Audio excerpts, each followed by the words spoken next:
say that. The last time we spoke, we were just across the street at another radio station that fired me, shortly after speaking to you. I said to you at the time, we go back a long way. You don't know it, but I do. Really? How far back are we talking? Well, I'm talking about when I was a teenager. There you were on my wall. That far back? Wow.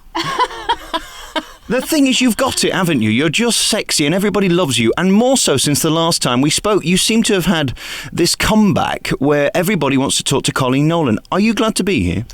Can't get over that I'm here. I'm still in shock about it all because the last 2 years have been just mad. And, you know, if someone had have told me a few years ago, you know, when you get in your 40s, actually you'll have the best career of your life, I would have laughed and not believed them. But it's happening and I'm frightened I'm going to wake up. Do you think it was Loose Women that made you be here today, in a sense that we got to see the true you, we got to see how honest you are and real you are, and at times raw?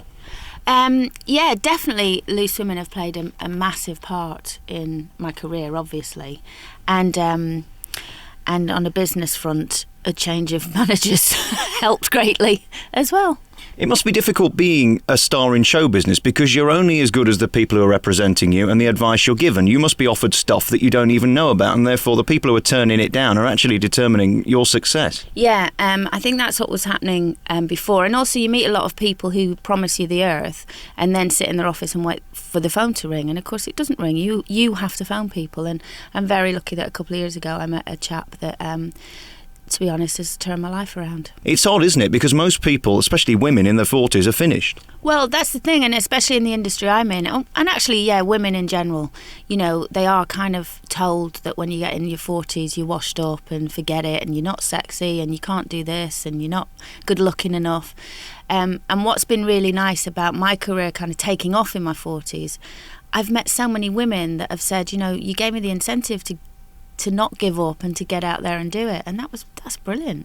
We've got to talk about Loose Women, and we'll talk about it more at the end, but what that show does basically is give women a voice, and you say the things that everybody else is thinking. I watch that programme sometimes and cringe at how honest you all are, both about your private life and stuff. Is there a line? Because you seem to be incredibly open. Well, my problem is, and maybe this is why they keep employing me, is that there isn't a line. There should be, but I've got a big gob, basically, that I can't keep closed. And if somebody asks me a question, I'll answer it honestly. And when you're doing that programme, you do actually forget that it's going out, you know, to millions of people. And I'll get home and no one's talking to me, or I get off set and I've got 35 missed calls and I think, oh no, what have I said? I forgot it was live. So, but I think that's the appeal of the show. You know, you can't edit yourself on a show like that, I don't think. And then, of course, you bring out a book, which means you have to reveal everything, because these days we need salacious gossip. And we'll talk about the specifics of the book, but you've been all over the papers recently. At this point, are you glad that you revealed the things you revealed? Because, again, it's brought you into the papers, and, of course, they've picked out the worst bits. Yeah, it's quite scary anyway, writing your autobiography. And initially, when I was first writing it, I thought, I don't know whether to put that bit in. But, you know, I just said to myself, I've always said if I wrote my autobiography, I wanted it to be honest, really honest. And you can't leave out the bad bits that are going to make you look bad, or the mistakes that you've made because you're frightened people won't like you. You know, I have made mistakes in my life. I've learnt from them, hopefully, and never made them twice. But I just wanted it to be honest. But again, when you're writing it, you don't think about it then being in print and seeing it on the shelves and people in the street coming up and go, oh, I didn't know you did that when you were younger. And you think, oh, everyone knows. But, you know, I don't know. I've probably said most of it on Loose Women anyway, so... And again, you're looking gorgeous and delicious. How have you managed to do it? Just from years of yo-yo dieting and, you know, losing 2 or 3 stone on each diet I go on, but they're silly diets and putting it back on. I just got my head around it and went sensible. You know, I knew what was making me fat. I knew I didn't have to crash diet. I just needed to cut out the crisps and chocolate and stay away from the fridge and exercise. Right. I have a thing called man boobs. I don't know if you've heard of them. Yeah. How do I get rid of mine? Well, I'm not quite sure. Have you tried the gym a little bit? I'm too busy talking to people like you. I haven't time for a gym. I find them strangely attractive, I have to say. I think you should keep them. I think I'm pushing a B cup at the moment. Yes, I think you are. Don't go any higher because they charge you £2 extra the higher you go in marks. Right, let's go back to the beginning and find out about you as a child, because, of course, reading this book, you realise that you were like the Von Trapps. I mean, you were known as the Von Trapps of Blackpool. You were in the clubs at a young age, and that's not really a place for a kid, is it? No, not really. But, in those days, you wouldn't get away with it nowadays, but in those days you did, and we were a working family and we had to work. My mum and dad were quite poor and had 8 kids, and we lived in a little terrace house, and that's how we survived. And we didn't know, I certainly didn't know any different. I was born into it, as they say. But having now had children of my own, I can't imagine taking them to a working men's club in the middle of wherever and doing 45-minute spots every night and then getting up for school. It's bizarre to me, but that was how it was in those days. You said something interesting there. You said we had to do it to survive. Didn't they have to do it to survive? Yes, I suppose, it was down to them. They were singers anyway. And in actual fact, what happened initially was my mum was heavily pregnant, I think with her 4th child, which would have been Maureen. And so she couldn't go with my dad. And the 3 eldest did actually, because they were quite older then, they did actually say, can we please have a go? They were desperate. And that's how it started. And as each one came along, they just wanted... And I suppose by the time I came along, they just assumed she'll want to. It'll be fine. Did you enjoy it? I had some really great times, really great family times. The one good thing was we were always together as a family and we were really close.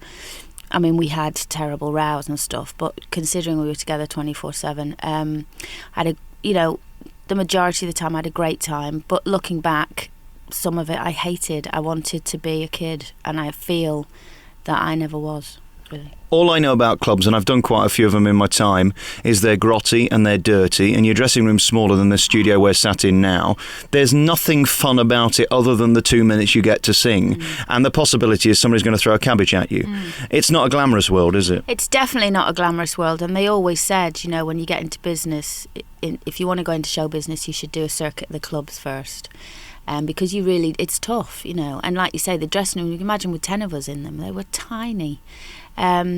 But, having said that, we probably some of our best audiences, they used to go absolutely mental, as you would seeing a mum and dad and 8 kids, the youngest being 2 on stage.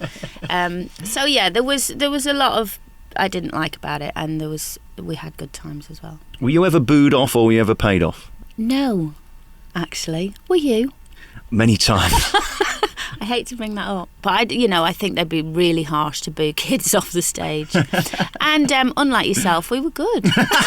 You're right. No, you are right. I love the stories like Dusty Springfield one day was going on in a club in the north, and the guy said, I've heard that there's people using the car park as a toilet. Now, we're not having no more of that. Here's Dusty Springfield. No, that's exactly it. Or halfway through. The things that did happen was like halfway through a medley we'd be doing. The tannoy would come on, bingo in the next room will start in 5 minutes, just as you're halfway through a ballad, and you think, hello. Well, the 2 things I learnt about it is A, never ever get in the way of the bingo or the buffet. No, never. I mean, you have to finish on time for the bingo, otherwise they will lynch you. Yeah, absolutely. There have been nights where I've also wondered, would they be better putting my feet into the bingo money? Because actually they don't care. A CD would have sufficed. Yeah, the bingo winner's probably earning more than what you're getting. Yeah, there is all of that. The dad stuff, let's put this to one side because there's been a lot in the papers about it. Have they gone too far? Have they said things about him that actually aren't true? I think it's a very kind of small part of the book. And, when I was very, very much younger, my dad was a heavy drinker when we were doing the clubs. And unfortunately, in drink, he wasn't nice. But what they've done is they've taken one tiny bit of the book and blown it out of proportion. And made it sound like he came home every single day and beat the hell out of us, which isn't true. There was one time in the book that was specific because at the time, it was the only time really where he really smacked me, it was unfair. And I suppose as a kid, I was only about 4 or 5. But that's always stayed with me, that one moment, because it was a cruel time. And, like I said, he wasn't a nice drunk, but then he gave up drink. I mean, the last 20 years of his life, he didn't drink. And he was fantastic when he was sober. And even in the earlier days when he was sober, he was a great dad. He had his problems and I think he made mistakes. But I loved him. I still love him. So it's hard because I think some of his sisters in Ireland now aren't talking to me because of the book, because they never saw that side of him and they just idolised him. And so now it's like, you're lying, he never did, he never hit your mum. And I wanted to go, well, you weren't in the house, you know, and when he was drunk he did, he slapped her. So there were those times, but a lot of things went on in those days that in those days you didn't talk about anything. You know, what went on in your house stayed in your house. I'm sure it was happening, you know, in every second house on the street at the time, but you just didn't discuss it. Do you think stuff had happened to him previously that created that monster at his worst times? I don't know, because I never met my dad's dad, my granddad. He died before I was born, and my nana came to live with us when I was younger, and she was a scary woman. So whether he was brought up, I don't know, whether she was like the rod of iron that made him the way he was, I don't know. But then his sisters are so lovely and gentle and very kind, and as my dad could be. And has it made you scared of alcohol at this point? How are you feeling about what that does to people? It hasn't made me scared of it. I just can't bear it. I mean, I am known as the drink police on Loose Women when we go out. And it's not that I'm against it. You know, I don't mind the odd drink, and I don't mind people being tipsy, and, you know, it's that next stage where they totally just lose themselves. And even if they're nice, happy drunks, when they get to the point where they cannot have a conversation, where you know they're not going to remember any of it in the morning, I have to walk away, because I can't bear what it does to people. And that stems from childhood. And again, it must have changed you as a parent, not wanting to put that fear into your kids, whether that be through alcohol, shouting or anything. Yeah, well, definitely the shouting. That's another thing I can't. I'll sit and discuss anything for hours, but as soon as you shout at me, I have to walk away, because I can't bear it. I turn into a 5-year-old. And I kind of, you know, with my kids, I discuss everything with my kids. And that, again, stems from childhood, because there was things that you just couldn't talk about with my mum and dad, or kids didn't then. And there was times when I wanted to as a kid and didn't feel I could. So when I had kids of my own, yeah, all of this I kind of learnt from my experiences. So, you know, my boys now are at an age where they drink, but I've kind of taught them that's fine, but keep having water as well, you know, don't mix and don't keep drinking, and just, you know, remember what you're doing, because it's dangerous. What pressure do you think is on them, you being Mummy and you being Coleen Nolan? Because I'm sure the papers are waiting to get a story on them to bring you into it. Does that worry you? It worries me for them, because it is a pressure on them. They're young boys, you know, and you do have to keep reminding them, look, they will be waiting for you, you know, to get a girl pregnant, God forbid, or, you know, whatever. It will be Coleen Nolan's son or Shane Ritchie's son, you know. So that is a bit of a pressure that I think is unfair on them, because they didn't ask for that. But again, that's the environment they've been brought into, so they accept it. And finally, about the dad thing, do you wish you'd have left it out of the book at this point? Has it been too hurtful? Are you glad for the people who have gone through it as well? Because, of course, people will read that and go, that happened to me, and it may have given them strength. Yeah, I've had some really good response about that section already, of people that it has happened to, people that felt like they still hadn't come out of it, and it had kind of given them incentive to do something, but, you know, put it to bed. I couldn't leave it out. It's part of my life. But what I wanted to get into it as well as the dark stuff, you know, there was so much fun and so much great times with my dad. He was great. So, yeah, and I couldn't leave it out. It's an autobiography. It's my life. You can't leave it out. That's lying. And during that time, did it bring you closer to your mother and your sisters and created something more special? You know, my mum was fabulous. I mean, she kept us all together. But there was times when I was younger where I kind of went through times of not having a lot of respect for her, because I kept thinking, why would you let anybody do that?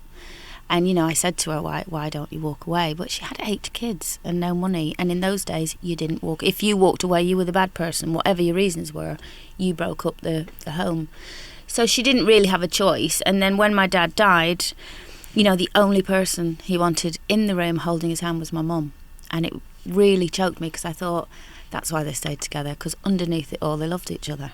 And the sad thing is, your instinct is to say, well, that was of its time, that was of their generation. The figures show that isn't the case, and it's still going on today, and the women still don't walk away. the difference is with my mum was not scared of my dad. She was a feisty woman. I mean, there was times I used to go, just shut up arguing with him, because he's going to give you. But she wouldn't. She absolutely wouldn't. And the way she stopped it, she did say to him one day after years, because my mum drank tea with no milk, and she said, right, Tommy, she said, if you slap me again, you're getting this tea over your head. And he did, and she did, and he never slapped her again. It's that bullying thing. Because he then realised actually she really isn't scared of me. So my mum wasn't scared. My mum didn't want to leave him. She loved him. She gave as good as she got. She never got physical with him, but she, she'd stand up to him. I think a lot of women nowadays, the fear. I mean, there's the odd slap and there's serious abuse, and I can't imagine the fear of that. So I think a lot of it is fear and threats that make them stay. One of the most popular TV stars at the moment, and that really started with the Nolans, but it's interesting how you've stuck out since. Let's go back to the beginning of that then. Did you stick out in those days? No, not really. Well, probably I did because I was the youngest Nolan, and there was a big hoo-ha when I joined, baby Nolan and all of that, and I was only 15 when I joined them. So I got a lot of press then, but as a group, no, I was just oohing in the background. When you see those videos now, and you did a lot of that, less singing, more oohing, when you view it, is it like somebody else in a different time and a different person? In some ways, yes, but I still look back. I probably appreciate it more now when I see it back than I did at the time, because at the time it was just incredible hard work. It was relentless. Now I look back and go, oh, it was great though. And look how young I look, and I didn't have any worries and didn't know what was ahead of me. So yeah, it was a good time, but it is a bit like looking at my daughter.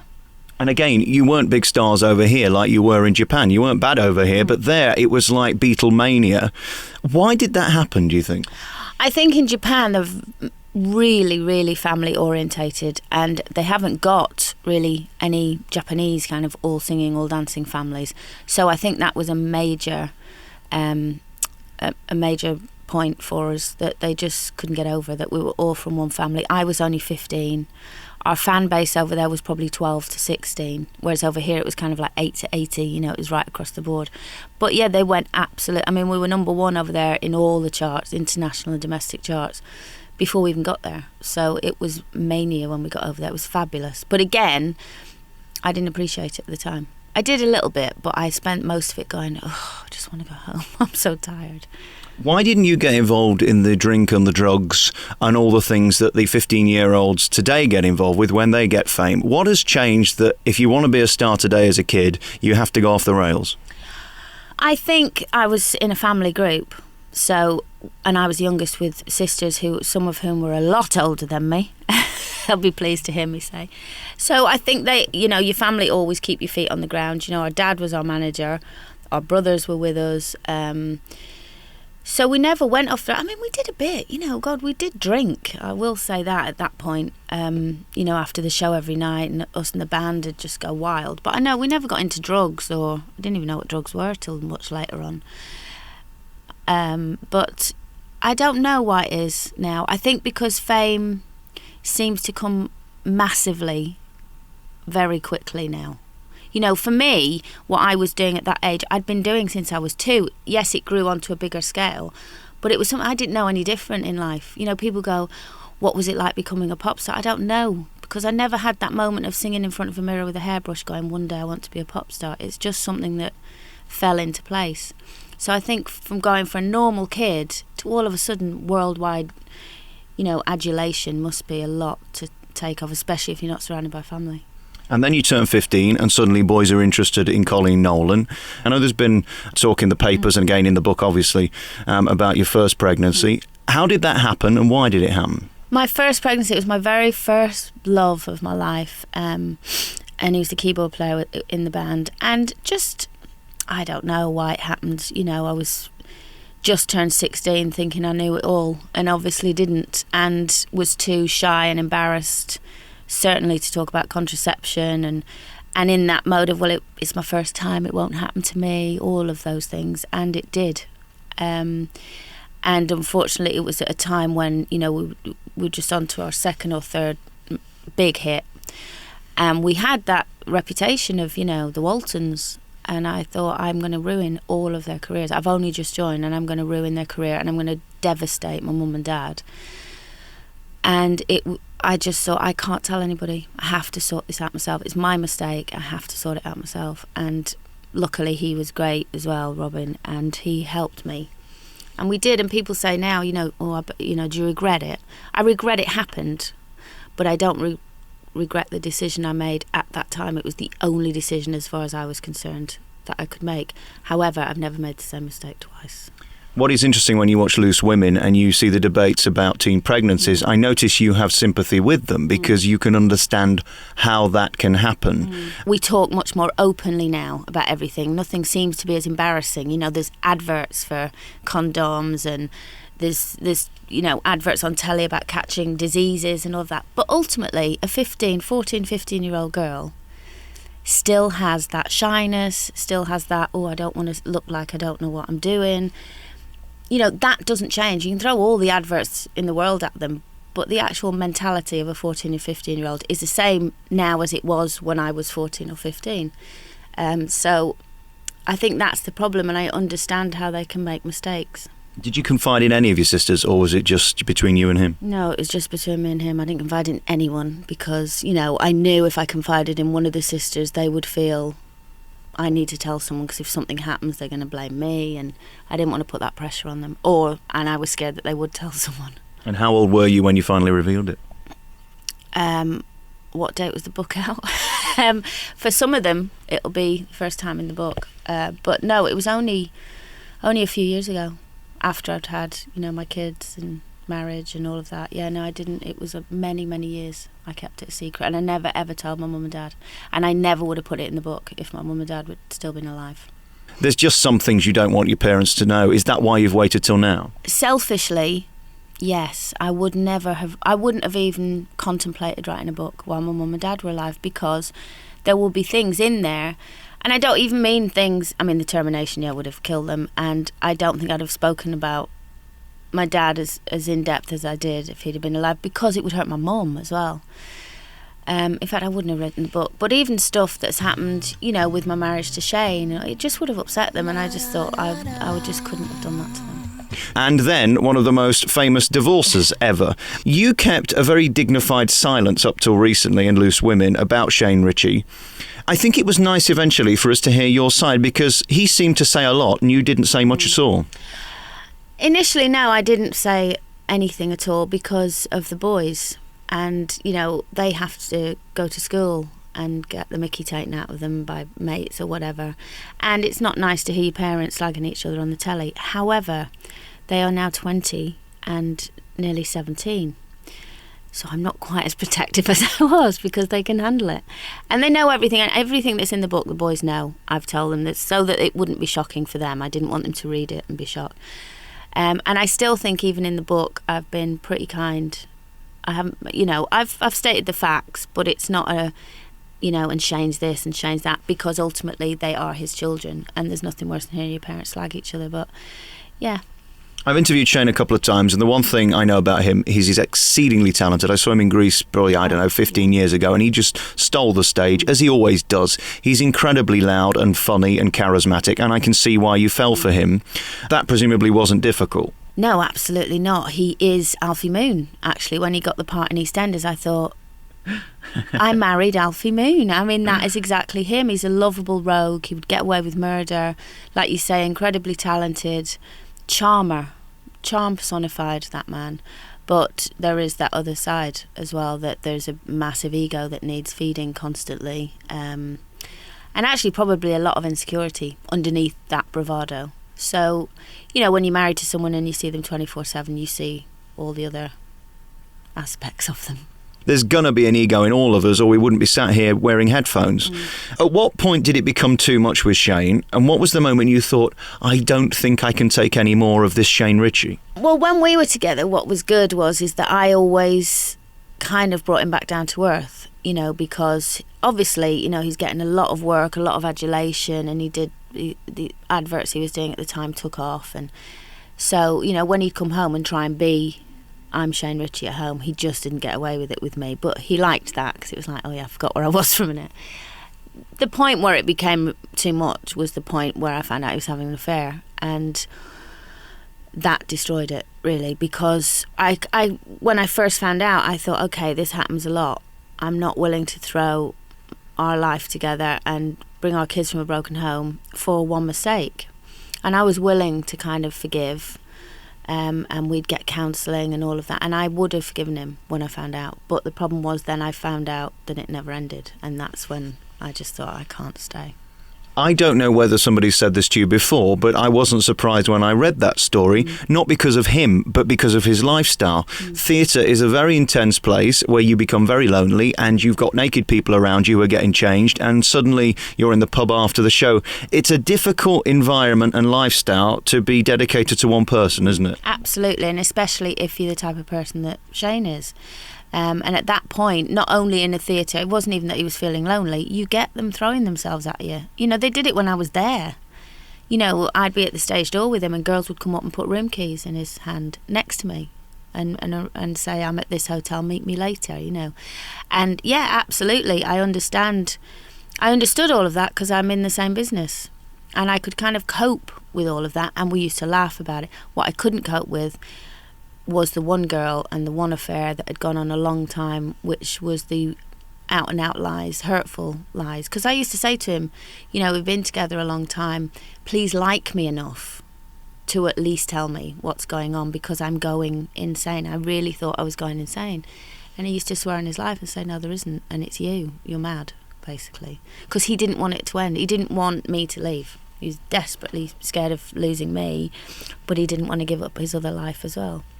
How do you then trust again and 100% believe that that won't happen again? I always said, you know, with every relationship I've been in, I hate women that become bitter and twisted and go, all men are the same, because I don't believe they are. And I trust people until they let me down, and then they can never regain that trust. That's it for me. Do I trust anyone 100%? No. I trust my husband 95%, but I give him the 5% of human error that we've all got. And especially with men, I think it's hard for them to be monogamous. I can understand why on a cold, lonely, dark night somewhere, maybe in Swindon, where you're a bit bored, it would be easy to think, well, I will go to room 427, because what else is there to do? Show business, it kind of runs by different rules, doesn't it? It does run by... Well, there's a lot more temptation in showbiz on a daily basis, but at the same time, then don't get married and have kids. You can't have it all. Unless you are with someone who, from the beginning, that is your arrangement. And I met a lot of women who got in touch with me in show business when they found out about Shane and said, don't worry about it, my husband's done it for years, as long as he brings me a diamond home, or as long as I still get to keep, you know, go to the villa in Marbella. And I thought, well, that's fine for you, and I'm happy that that works, but it doesn't work for me. Not the one night stands, the affair.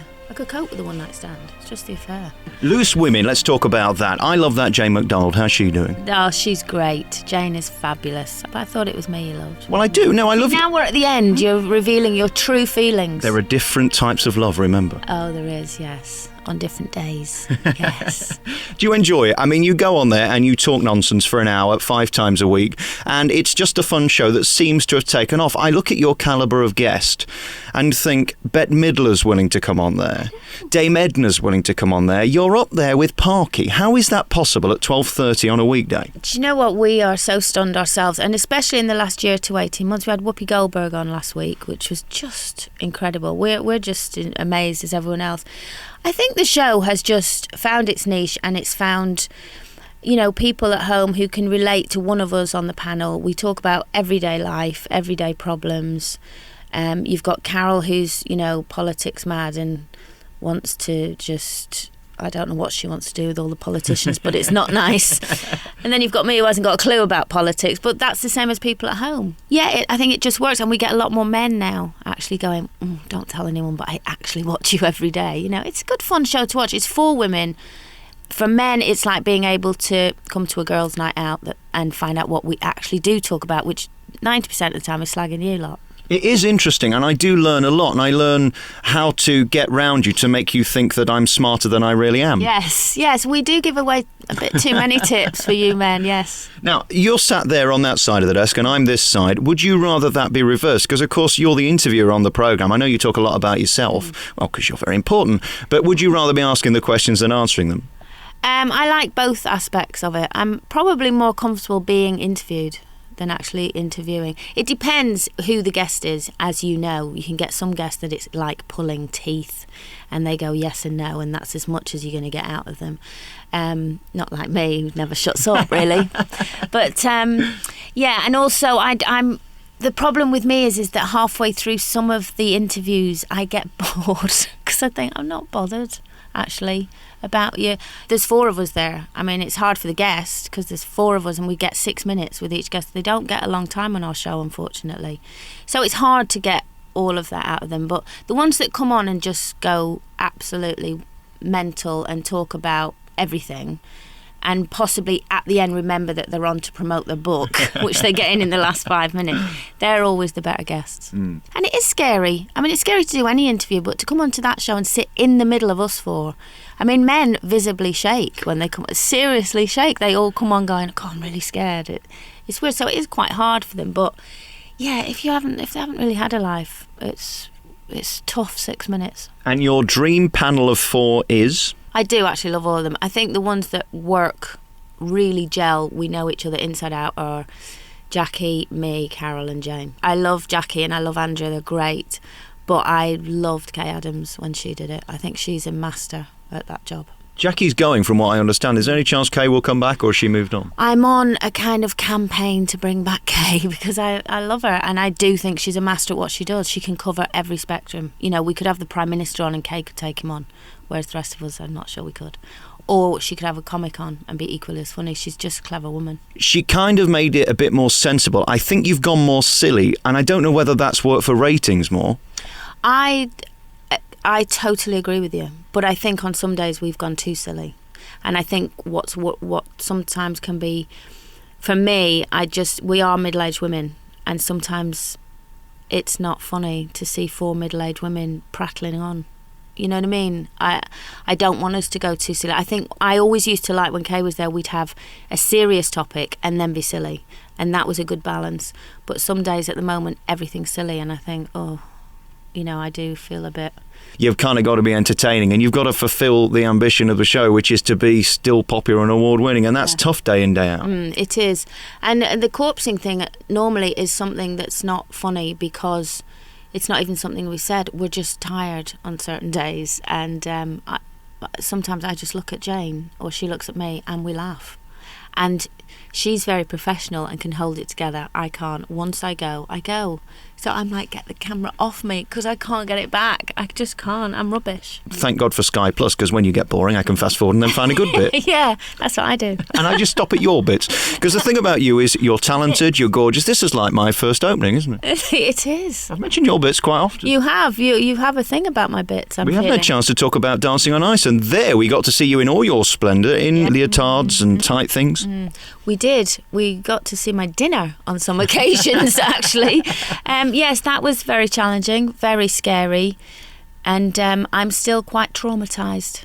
Physically, I'm fine. My ribs have gone back into place, but mentally, I still have nightmares, and I wake up and think, I don't have to do it. It's finished. It was hard, really hard. Where do you go from here? You've got the book out, you've got the successful TV show. What would you like to do next? Is there any direction you intend on going in, or do you just let the business decide that for you?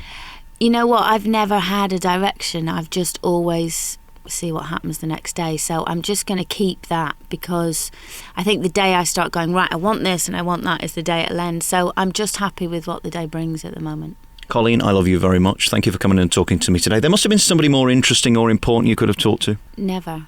Anyone more important than you, and I love you too. Coleen Nolan is the big star in new books in your stores now, and she's on the TV at 12:30 most days with Loose Women. Thank you for talking to me. Thank you very much.